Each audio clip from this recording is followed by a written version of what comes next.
Thanks for tuning in to the Women's Vibrancy Code, a podcast dedicated to helping women move from exhausted to energized, balance their hormones, and feeling turned on by their life, their lover, and themselves.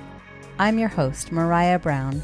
I'm a Yale and functional medicine trained women's health expert, midwife, mom, keynote speaker, and self-made entrepreneur. I'm the founder of my signature program, the Women's Vibrancy Code. So sit back, relax, and let's chat about your energy, hormones, libido, and embracing your feminine power. Oh, and you might want to have pen and paper to take some notes on some of these episodes.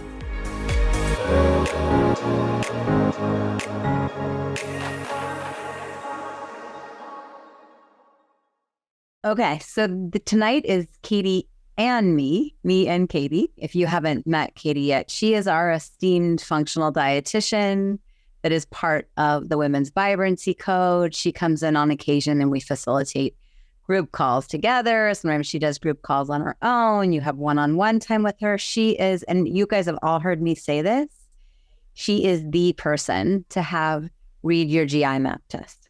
It's just one of those tests that has so many details and so many nuances. I'm not even going to pretend to be able to read it as well as I know that Katie can. And not only is she great at it, but she trains practitioners to be able to read this test. So she is good at what she does and she knows nutrition. So as she and I were brainstorming, like, what's the next topic? What's something these women are asking for? We went, skin. We want to talk about skin health from the perspective of foundational nutrition, but also from the perspective of aging, our relationship with our skin and our expectations of our skin. So, that can be eczema, that can be rashes, that can be psoriasis, it can be wrinkles, it can be melasma, the darker splotches, it can be, I don't know, what else, Katie? I think through even just like sometimes like thinning skin. We'll sometimes see that like thinning skin of like hands, especially is where mostly people will see it.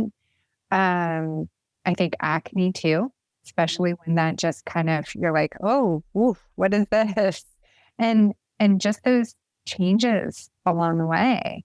And so, yeah, I just from you and I kind of talking about this, we were like, gosh, there's so many things surrounding the skin. Yeah. And even how we think about it as, it's the most protective stain, honestly, of our body. If you really think about it, it's our first layer. And it's the large organ in the body. Mm-hmm. Yeah.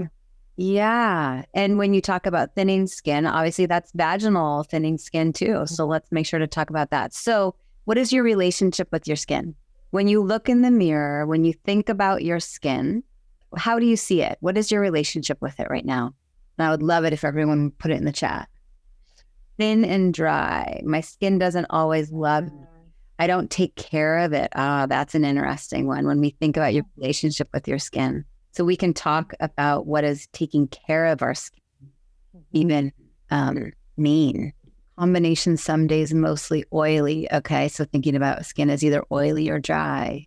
Go ahead. You want to read some, Katie? Yeah. No, I was reading like depends on which part of the body. So kind of like some combination, some bumpiness, talk about products and skin products and how they feel. And then, dry skin and dry and tends to get burned really easily and even past skin cancer. So, lots of things actually. When you think skin, what's the first thing that comes to you? Is it thinning? Is it melasma? Is it acne? Is it dry? Is it that you're not my friend? I think of my poor son. He's had poison oak so many times and hives, that like fiery, like very vocal. I think of the skin as the largest organ in the body, and it's a very vocal organ. Like there's no quieting it down. It's gonna speak. No. I can say actually for me, if I get stressed, like overly stressed, my skin is where I see it first, which is interesting in the way of like some people will feel it in other ways, right? Like tight neck or whatever. And I know for me, mine is vocal. So Yeah, yeah, absolutely. Okay. I so approach it of what's going to be supportive of skin and what can we do nutritionally to support it. I mean, that's where my wheelhouse is. So like the first thing I think of is actually collagen. And if we're talking about like thinning skin or even sometimes bumps can come from like collagen production or just assistance with collagen production. And I can say that most of us probably are thinking like collagen or collagen powder or something of that sort. But vitamin C is actually essential to making collagen. So I just want to think about this a little bit differently and like throw out, I was doing some reminding of myself and I was like, okay, top 10 vitamin C foods. Top 10. So yes, like citrus is on there for sure, but the top is actually guava. That's something that is around. Second highest is kiwi. Third are bell peppers. Fourth, strawberries. Fifth comes in our citrus, which is so surprising. And then we go to papaya, and then some of our then vegetables. So broccoli, tomato, snow peas, and kale.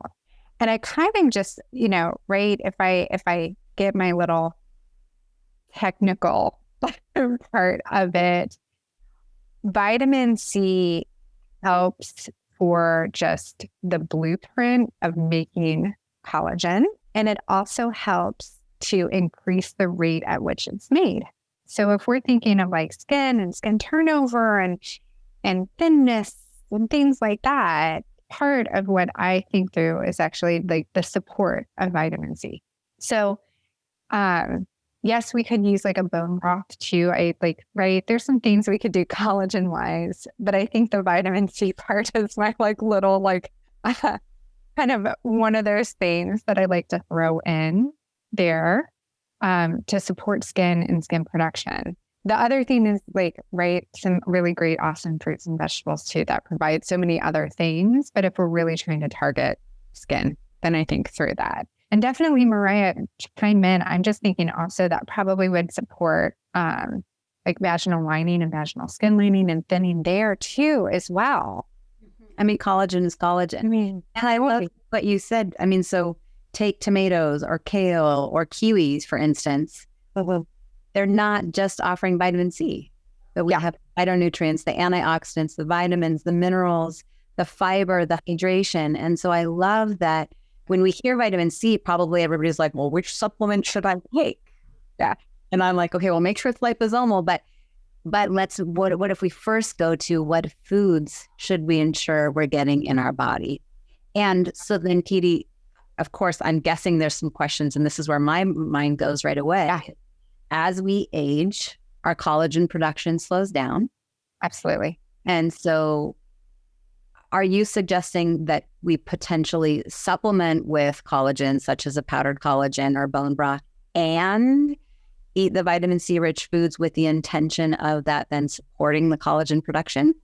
I would say yes. Yeah. Just because it slows down. So think vitamin C is that like foundation. So like blueprint is like and it's supporting faster production of it, but we do know production slowing down. So it's just trying to keep those wheels turning. And then maybe we add such as a supplement or a bone broth or something like that, add to it. So then that way it can just kind of boost everything up and boost more of that production. So the visual that I have, particularly with vaginal tissue, is if you imagine a sponge, like a kitchen sponge, especially when it's new and it's super absorbent and pliable. And then once you use that sponge for way too long and it's dry and it's thin and kind of crumbly, like skin that doesn't have the collagen, it doesn't have the hydration, it doesn't have the nutrients, it doesn't have the omegas that it's longing for. And so in a vaginal tissue, that tissue becomes more what's called friable. It can literally split thin. It can sometimes bleed. But same with, you mentioned hands. Yeah. And then on our face, it's going to increase fine lines and wrinkles. And just the availability there, like on our face and things like that too. So I kind of, that's one thing. And you mentioned the word hydration. So I do have to mention water as part of this conversation too, because that's the other thing that'll actually help skin as a whole. It helps the plumpness of it.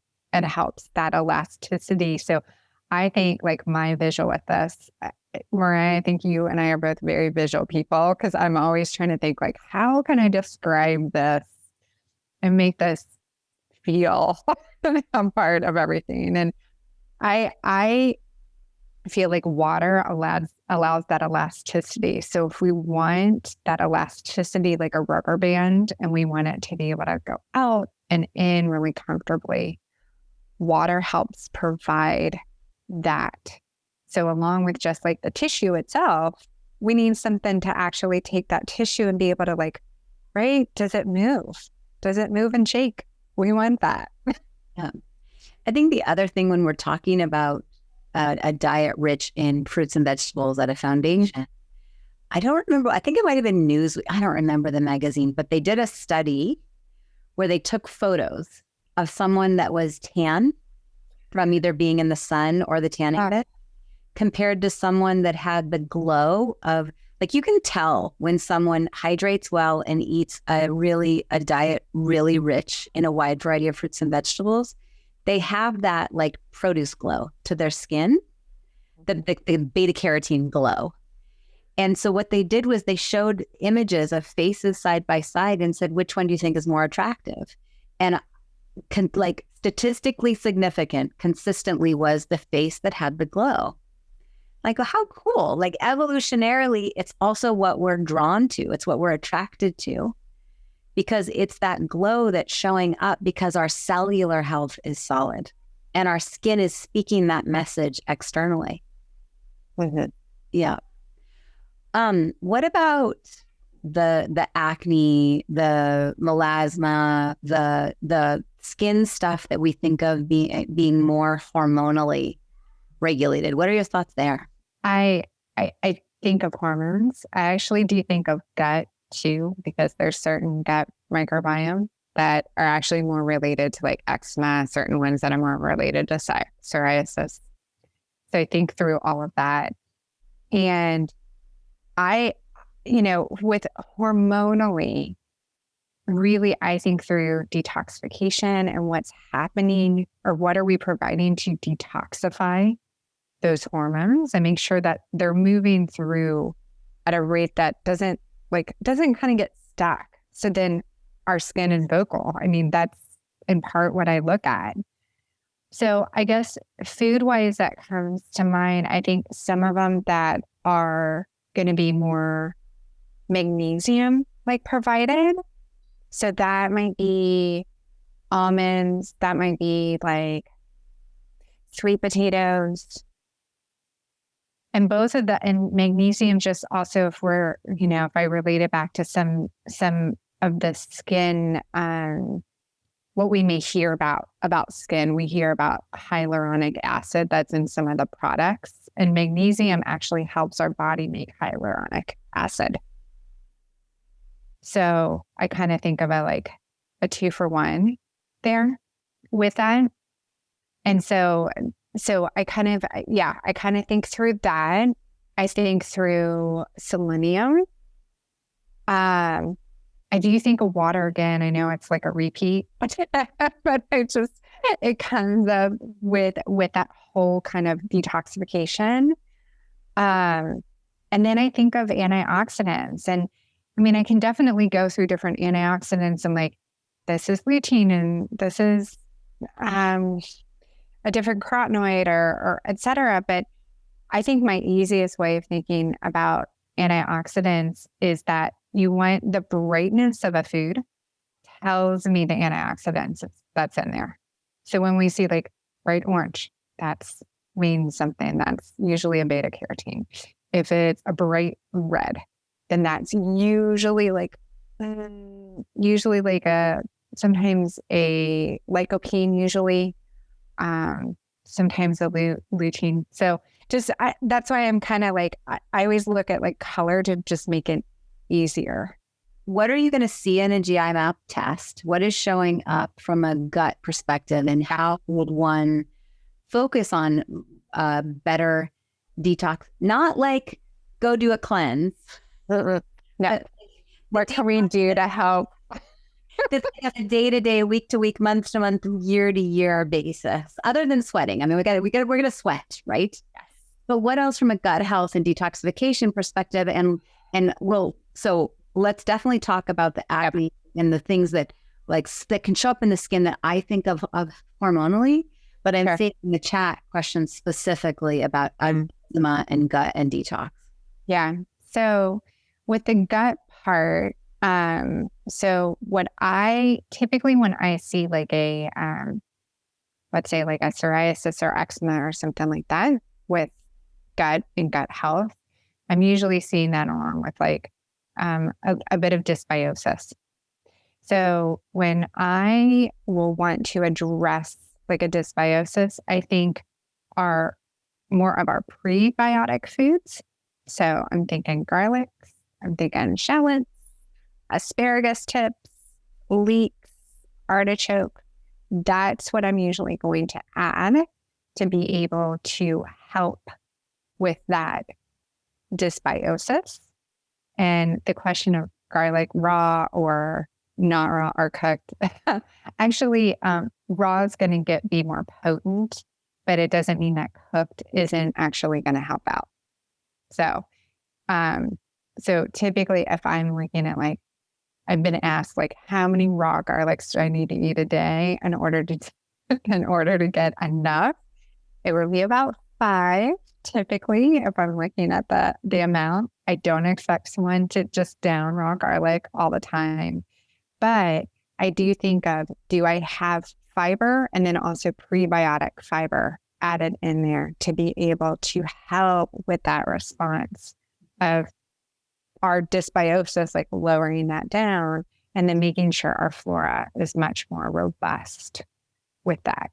And just to chime in, I'm assuming everybody knows this, but some people go, wait, probiotic, prebiotic, what's the difference? So prebiotics, like she said, that your leeks, your garlic, your onions, your Jerusalem artichoke, the fiber-rich foods that for many can sometimes be gas-producing.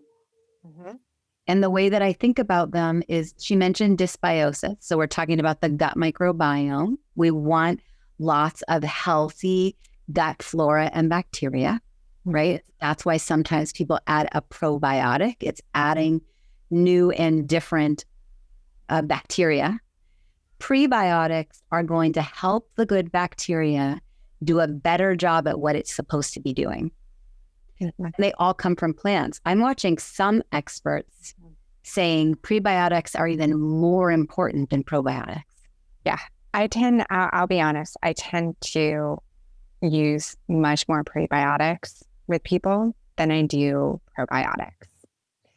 And so that's where I kind of think through and my visual for prebiotics and probiotics is I'm always like, okay, you have a party and probiotics are adding people to that party. And then prebiotics are like the appetizers for all the different people.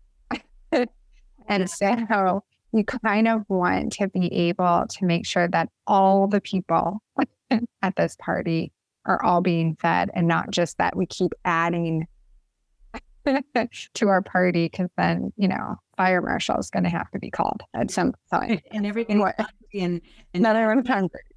Too much alcohol in their bodies. Right. Garlic and gas, which is so valid. There's lots of people. I'm one of those. I love garlic, but it will definitely rip up my gut. But one thing I've found is pickled garlic doesn't. Yeah. I've in Napoleon, the little jars of pickled garlic. My family, even the kids, we will eat an entire jar in one sitting and it doesn't rip up my gut in the same way. But I also go, okay, prebiotics are going in there and doing what they're supposed to be doing. Sometimes that produces gas, and not all gas is bad. Right. No, exactly right. Or if you're much more sensitive to garlic, maybe asparagus tips are better. And I say tips just because you start getting to the more fibery part at the bottom that doesn't give as much prebiotic to them. But maybe a different choice, and that might be a better fit too. So couple different parts with that part as well. So, okay, so we've talked about collagen for overall skin. We've talked about vitamin C as a way to be the blueprint to help collagen, magnesium to actually help build hyaluronic acid, and magnesium-rich foods, maybe some magnesium supplementation, which we could talk about that if we want. There's this idea of eczema and, that foundation being inflammation and gut dysbiosis, and where to start. You get a GI map. You have Katie look at the GI map. You start adding in prebiotic-rich foods. Yeah. What about from a detox perspective? Oh, the other thing would be supporting your methylation. And so let's talk a little about hormones, right? So acne, I'm thinking testosterone.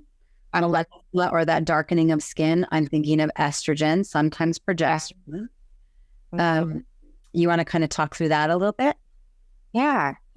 So I think, some of the things that come to mind for me, and let's say, like, if I'm first thinking through of testosterone and how to really support that, I more think of it supporting than almost the word detoxifying, because I think of like, well, what's raising it up, or what's maybe throwing it in imbalance compared to your other hormones. And so I do think with that of like insulin and insulin control. So kind of running through my head, I'm like, oh, what would be best to support blood sugars? So frequent, or like what I would say consistent eating. So not going too long without eating. So there's blood sugars kind of go here and there. So that to me would be about every 3 to 5 hours, kind of thinking within that window. The other thing I think of with blood sugar control as well is I think of balance. So do I have only one nutrient, and maybe is that sugar-based or carbohydrate-based? And is that going to then take my blood sugars way up? And just think of a roller coaster. If it goes really far up, it's going to have to come down and that big drop. And so that could throw things off too. And then I also think of just sugar overall, and how much sugar is someone having, and even just looking at some of the little trace things that it could be added into, such as like condiments, or like a drink, or something that, like, yes, we absolutely there's room for sugar, but maybe how much does that happen throughout the day, and are you aware of it or not? Things happen. So I kind of think of that part to just kind of support it overall as well. Yeah, I was watching an Instagram live. I actually shared it on mine, and they were lining up like 3 typical Starbucks drinks, and one was like a caramel frappuccino, and it had 16 teaspoons of sugar in it. So then they like took 16 teaspoons and put it in a cup to show the amount. Like, holy macadoodle. Yeah. It's just, and sometimes it's not even as obvious as like you would think. And so that's why I just kind of put it out there of like, it's, and I never want someone to be like, oh, I can't do anything overall. Like, definitely I understand like a sugar detox. Like, I get that. Like, especially if you're like, oh, I need to just switch this relationship a little bit. That's where that could be useful. But just bringing your awareness of, oh, where are the little spots or the little pieces that it might be kind of sneaking into, or, hey, am I aware of that? Like, I walk by and I kind of grab something. Sometimes we don't even realize it. And that awareness is helpful.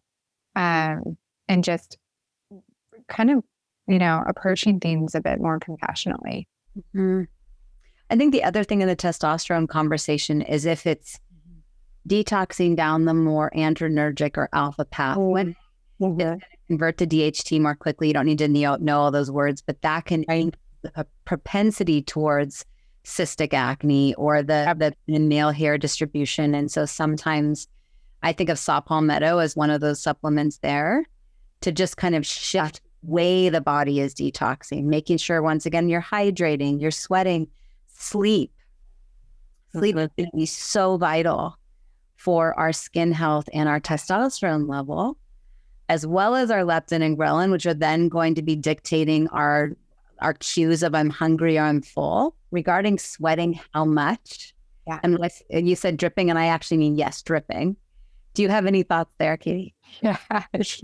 So, I mean, yes, I agree, like dripping, because you actually want to be able, sweating is your body's this incredible like turnover. So, we hear about water and like your body needs it and your body uses it.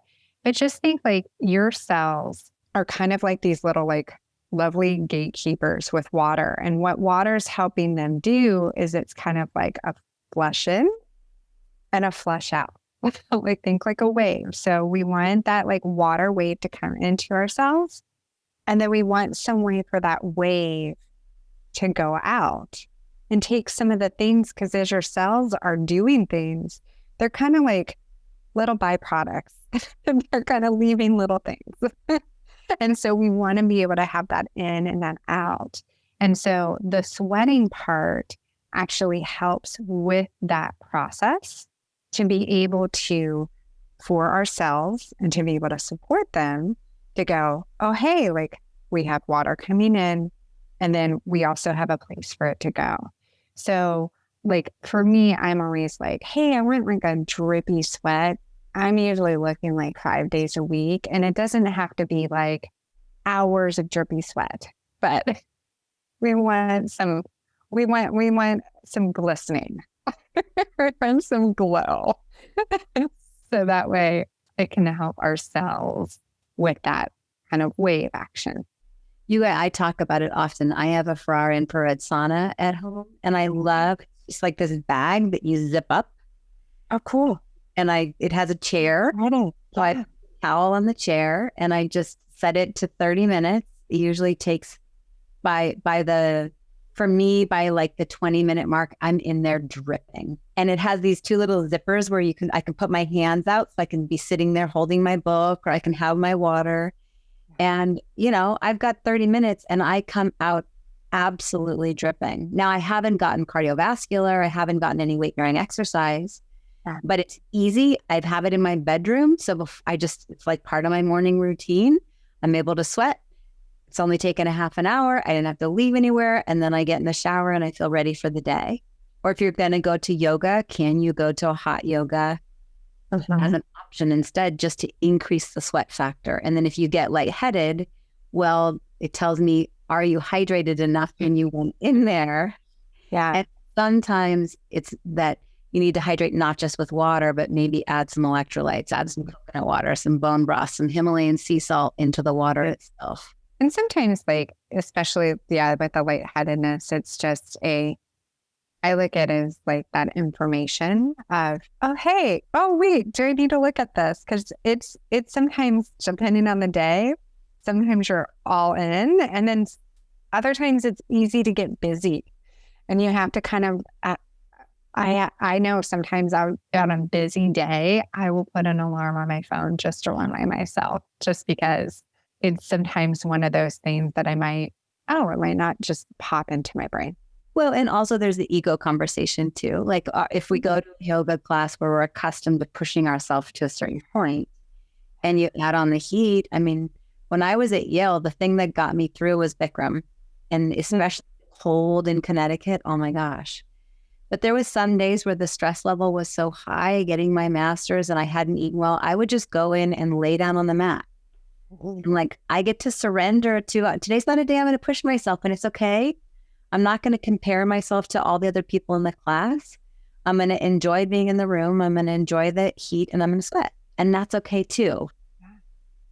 which then brings us in this conversation of skin, how much of the quest for young looking skin is also that quest for not allowing ourselves to age, and that quest for comparing ourselves to the magazines and the supermodels? Or is it truly that we know our skin is our largest organ in our body and we want to feel like we have low inflammation and low stress level, and it shows up in our skin?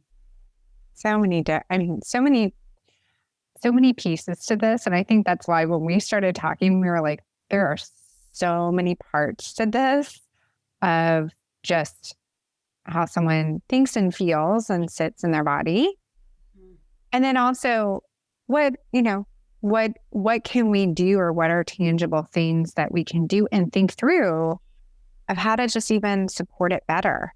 I want to make sure I'm answering all the questions, even from the like estrogen perspective and progesterone perspective. Oh yeah. I can say a couple of things nutritionally that come to mind within those of just helping those pathways. I do think of ground flaxseed for sure. I think of rosemary, trying to use the actual plant of it versus a dried that you get from the store. Again, I'm just looking at like, hey, what's going to be a little bit more effective? And it doesn't grow. Rosemary is resilient. Yeah. Yeah. So just, it doesn't mean that, hey, if you don't have the possibility of growing it, no worries. Buy it from the store. Totally fine. Just if we're looking at like, oh, is there a difference? There is a slight difference. Estrogen and progesterone. Let's talk about the ways estrogen and progesterone, being either high or low, can show up in the skin. Right? Yes. So, thinking PCOS, I'm thinking acanthosis nigricans, I'm thinking, we'll explain what these are. I'm just like talking to Katie first. I'm thinking melasma, I'm thinking dry, brittle skin, particularly through perimenopause and menopause. Yeah. I also think of like really dark circles under the eyes. Oh, yeah.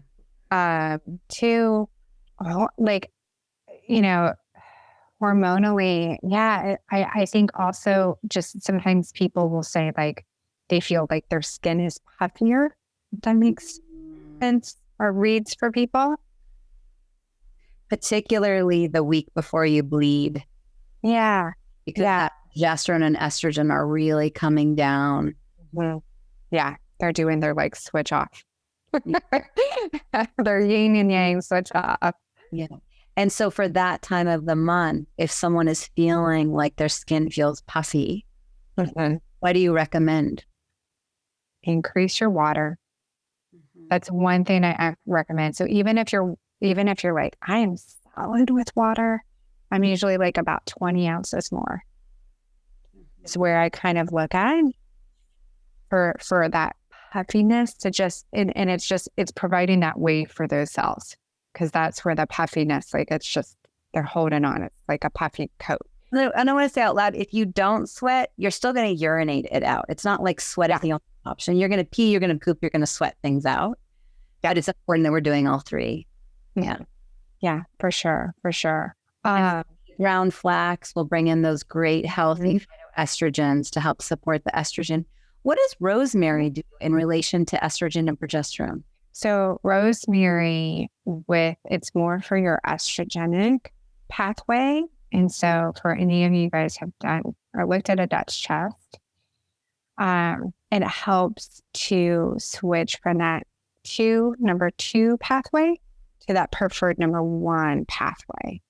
So instead of kind of getting things more just like kind of stuck to where it can be more free radicals, more things that kind of cause that like damage, which then that's why I say like, this is what I think about with hormones of like what shows up, like the dark circles. And we're thinking like the darker skin patches and that usually is predominantly on the back of someone's neck, but it can be in other spots too.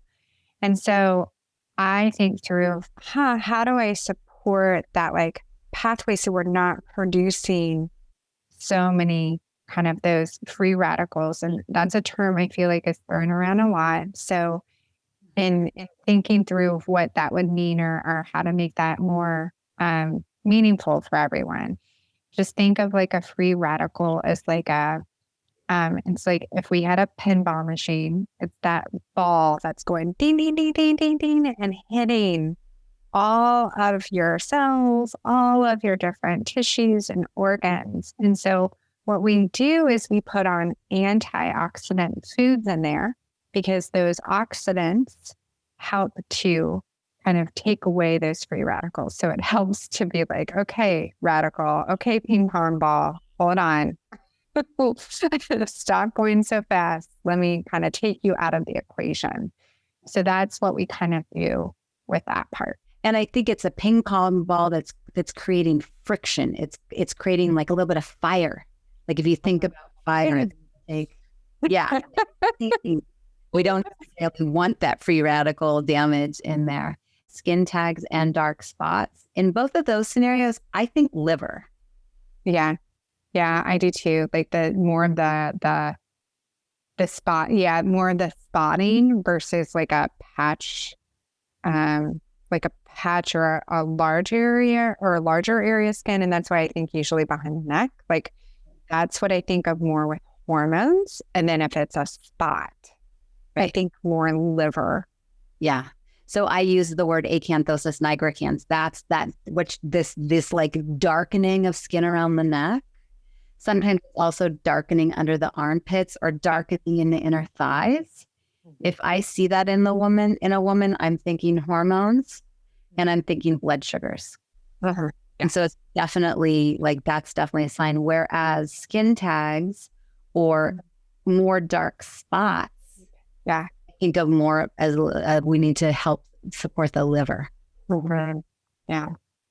And I think with liver support, the first thing that I think through are the vitamins. That's really what I think through with liver, probably my most liver support, which yes, we might need to do a B complex or something or a methylated B complex. Food wise, there actually are a lot of foods that have B vitamins, which is great. But I kind of probably where I lean in a little bit more is actually my darker greens. I lean a little bit more there for some of my kind of more trace kind of B vitamins, like a B9 or a B6. So not necessarily meat. Not necessarily. I mean, the great part is that there's a lot of spots where you can get B vitamins. So I always like, that's the great part. And I do think through a meat that'll provide an awesome amount of B12 as the primary, but some of those like B9, B6 can actually be really through your dark green leafies. And so I feel like sometimes maybe meat is a bit easier for people and not always the vegetable part. So I like to kind of weave that in so you can like have a powerhouse of B vitamins. Talk about dark leafy greens like your spinach, your kale, your arugula. Do you like them blanched? Do you like to make sure that the fat soluble vitamins are always paired with a fat source? Are you cool with raw? What are your preferences there? I would say my first and foremost thing is I want you to eat them. So like if you only like them one particular way, I'm like, okay, great, eat them. I feel like that's one spot. If I'm looking at what would be the most ideal or what would be, the best case scenario for getting all of those vitamins in there, I usually like something that is blanched. So that has a little heat to them and then a coldness to it. So it doesn't keep heating that all the way through. And then I do like to pair it with a fat source. And also I will also do a vitamin C source too with that as well. Our vitamin Bs, they don't need vitamin C to absorb, but they like vitamin C with that absorption process. So it's just more ideal. If I think through it, more ideal. It's not like we'll not get things. It's not like if you are like, gosh, I love that arugula salad and I love that raw, go for it. But just if we're really talking through this, I'm like, that's kind of where I would be. Yeah.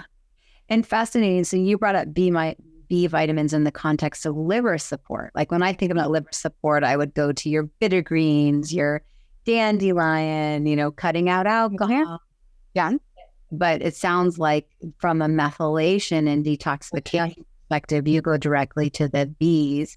And then I also think, like, we think of biotin as one of the Bs. Sure. That everybody knows biotin is good for our skin and our hair and our nails. Mm-hmm. And so then do you think it's beneficial for many women to also supplement with like a methylated B complex? Or do you think often if they're eating some organ meat, lots of dark leafy greens, blanching it, mixing it with a fat source and a vitamin C source, is that enough?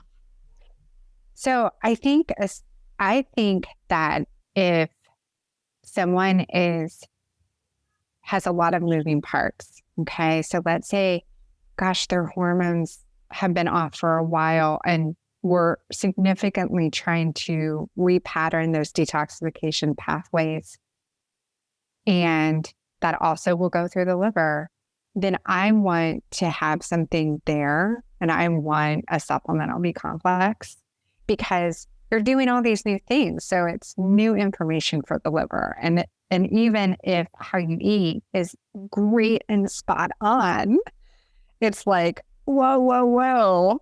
I have all these new things coming to me. Do I have enough to go around?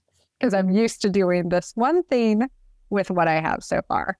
So I would say I usually would supplement in there, especially if we have a lot of moving parts that are happening. If there's a stability to it and we're a bit, out and we eat very consciously, then I do think you can get enough. But I don't find that's always the case, especially if someone's really trying to heal their hormones. And honestly, I feel like there's, because that's, not always paid attention to or not always navigated in a way that, we do need that extra support. And I think probably my part, like I always think support. So I'm always a value add type of person with that. If you're making a pasta sauce, it's so easy to sneak more in. We'll make homemade pizza. Every Friday we do pizza night. So we get a gluten-free pizza. We make pizzas. We bring out our projector and we do movie night on the wall. It's our family thing that we do every Friday. So especially when the kids were younger, I would even take the spaghetti sauce or the pasta sauce, throw it in the blender with a bunch of bell peppers, a bunch of greens, a bunch of other veggies, blend it. And now I use that to put on the pizza. And the kids don't even notice the difference, especially when their cousins would come over. And now we've just increased the nutritional density and they're still having pizza. Right? Even if all they want is a cheese pizza. Right. I feel like I've asked a lot of questions. I want to leave space for others if there's questions that come up. The only thing that we didn't talk about was omegas, and that feels really important. Yeah, I'm going to zip it and let you guys ask. And I know there's some other questions here that I haven't even answered. So I'm like, omega-3 fatty acids, because I do feel like that's important too. Okay. So omega-3 fatty acids, they are essential for nourishment for your skin. That's one. And then they also help to reduce inflammation too. And so inflammation you'll see on your skin as well. That very vocal organ. So if I'm thinking omega-3 fatty acids, my first will be going to a fish source or even a seaweed source. So salmon is one of the ones that is most commonly talked about, but some of our smaller fish too, such as a sardine or a mackerel, anchovy, those all have a really awesome source of our omega-3s. And then if I'm flipping gears and I'm looking at like, hey, what if someone doesn't eat fish? What would those sources be? I think of walnuts. I think of chia seed. I think of flax. I think of even soybeans actually too. So non-GMO, like a soybean, like a tofu or an edamame. And so that's where I think more with the omega-3. I mean, there's so many things. I mean, honestly, I'm kind of going like through and being like, okay, let me think through like in my brain of what are all the things you can add. And I even think the oil part too, because there's walnut oil, there's avocado oil, there's some really great kind of oil based. So if someone is like, oh, I really hate that crunch of a walnut, sometimes they'll be like, oh, use some walnut oil. And that can be a nice fit too. So for sure with the omega-3 fatty acids. We also never talked about the beauty care products. I mean, you can always go to EWG site and use the Skin Deep app. You know, you download on your phone, scan things, and use that rating. Yeah. Would you talk a little bit more about the dark circles under eyes? What's the cause? What can people do about it? Yeah. So with dark circles under the eyes, I see that related to, sometimes sleep. Yes, for sure. But also I see that hormonally too, like sometimes for some people, like estrogen and progesterone. And I can't always, and I don't know, you can correct me if I'm wrong. I can't always tell which like is the one. But I'll usually see it with both of those kind of being, out of play or off. And so I do think about what can be done with that. I do think omega-3 fatty acids with that, because I'm also trying to look at like lessening inflammation and to be able to provide that anti-inflammatory effect overall.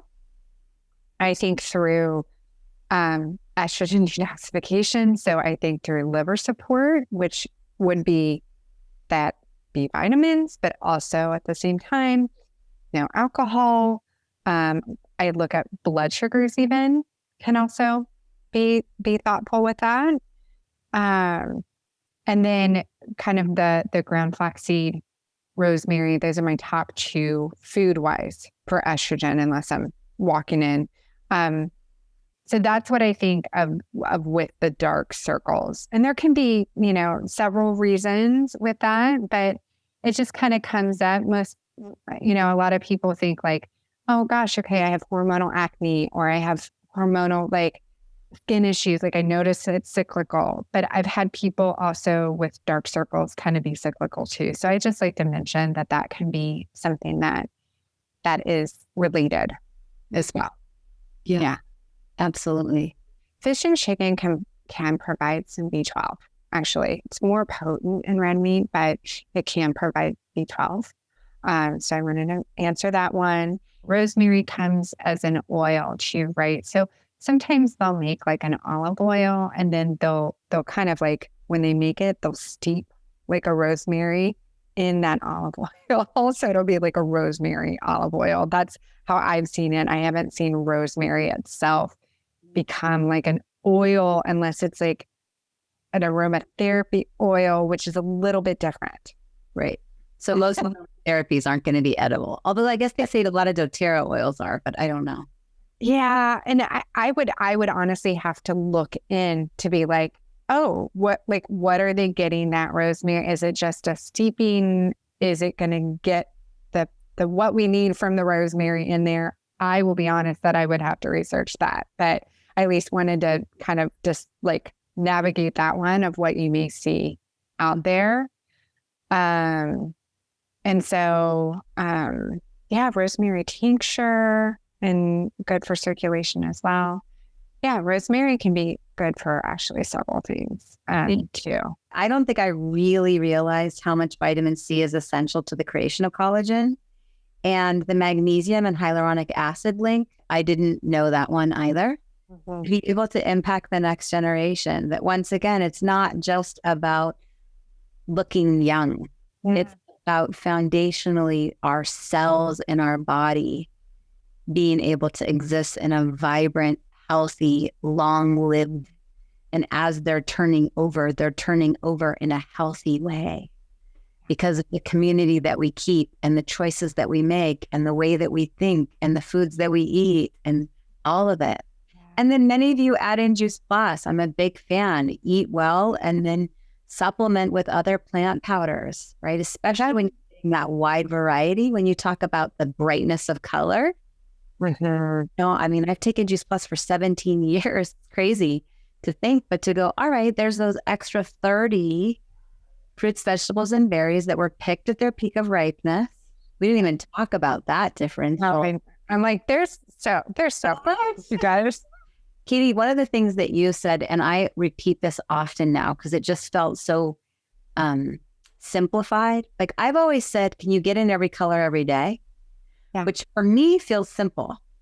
But I realized for a lot of people doesn't feel so simple. And so what I've heard you say is each meal that you sit down, can you just count 3 colors? And white, yellow, and brown don't count. So white, yellow, brown don't count. We're talking about bright colors. Can you just simply say, I have 3 colors? Yeah. And add that up with, meals and snacks. And we were getting in that variety and trying something new. When you're at the grocery store, can you go, all right, I'm in the produce section. Can I buy a different color this time? A guava, a kiwi, something that I don't necessarily buy. Yeah. To try something new. Yeah. I always like the 3 color thing because I think it's helpful not only for us, but also it's an easy one if you have kids too. Mm-hmm. And it's just such a really just way of looking about it that can just feel not overwhelming. Like, do I have 3 colors? Okay. Yeah. And you can make it look fun and beautiful. And what kid doesn't like ponies and rainbows? Any key takeaway? What about you, Katie? What was a takeaway for you? I think really just how important our skin is and how it's so vocal. Like I didn't even think about it until you said like our skin's so vocal. And I'm like, oh, I know my skin is vocal, but it really is.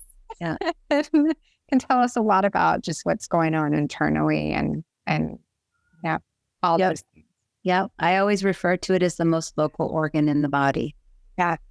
All right. Good stuff. Everybody give a big thanks to Katie. Katie, it's nice to have you back on the group call. I know everybody loves their one-on-one time with you, but it's also fun to have you come into this space sometimes. All right, everybody. Thank you so much.